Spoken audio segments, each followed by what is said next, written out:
Today on Vic's Tips is ham and cheddar bread pudding.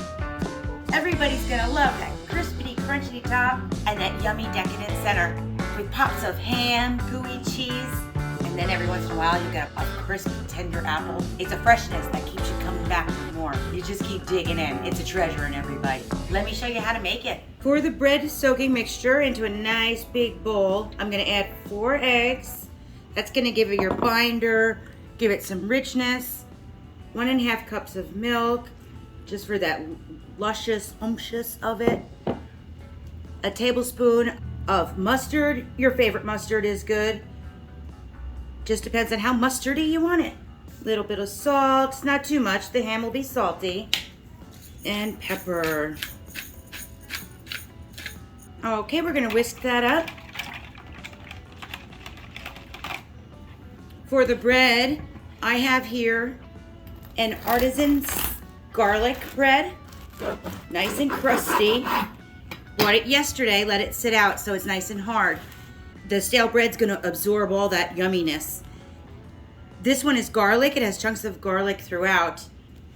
I love the flavor that it gives me because I love garlic in just about everything I make.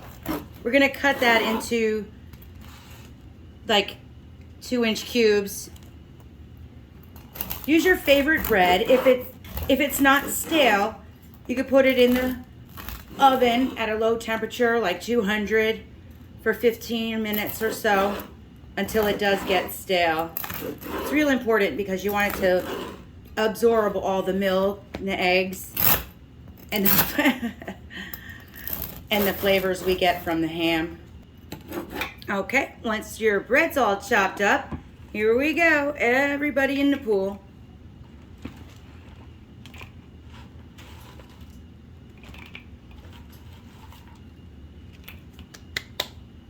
They don't know how to swim, but that's okay. Gonna cover everything up with all of that juice. It's gonna absorb most of it and be like a pudding, kind of. See, get everybody all coated. And we're gonna let them sit for about 10-20 minutes until you notice most of your liquid is gone. Just depends on how stale your bread is, I guess. Okay. While that's sitting, I'm gonna prep the rest of my ingredients. It's not that much. I have a Honeycrisp apple. You can use a Gala apple. I have some sharp cheddar cheese, about half the package, about 4 ounces of that. Now this is great for your leftover ham. It's really why I like using the holiday ham, because it has that flavor of in the oven and whatever kind of glaze you put on it, like sweet glaze or something, makes everything so much better. Or like my potato soup recipe where you use that ham bone to flavor the whole soup. It's almost like a chowder. So good. But I don't have any leftover ham today, so I just have some diced ham. And normally I would want a bigger dice, but that's what I got today. Big red onion, I'm gonna use about 1/4 of this. It's humongous.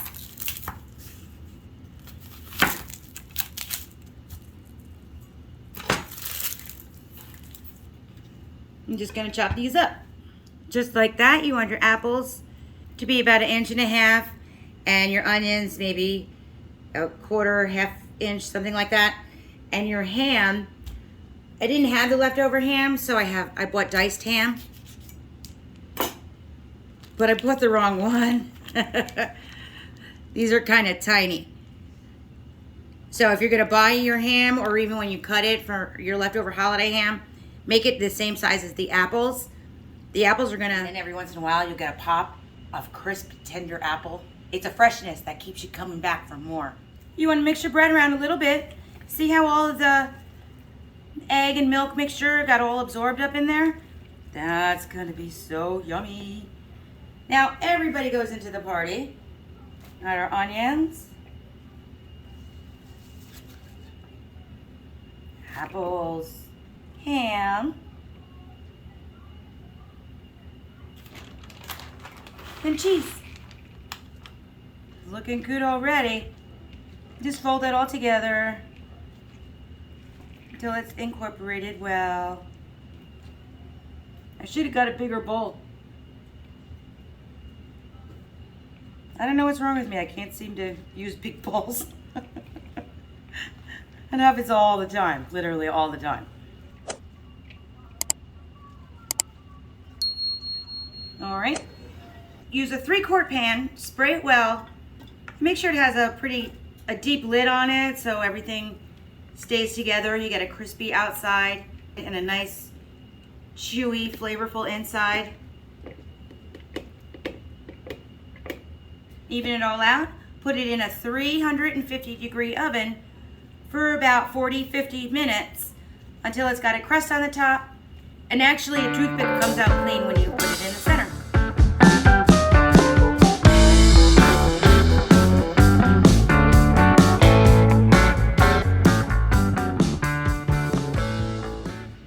Look how great that is.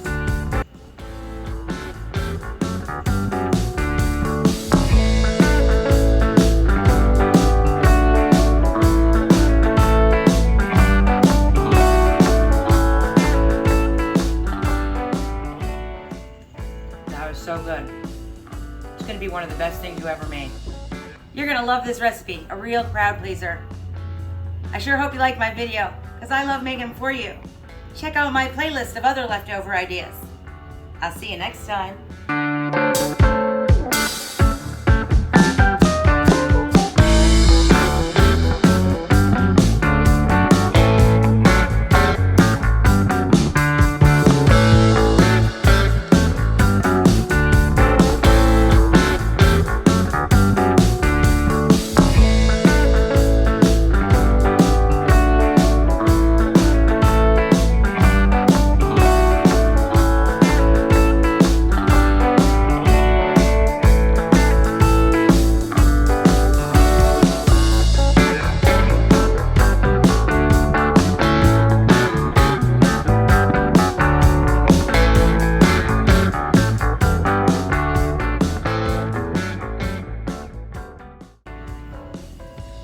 That was so good. It's going to be one of the best things you ever made.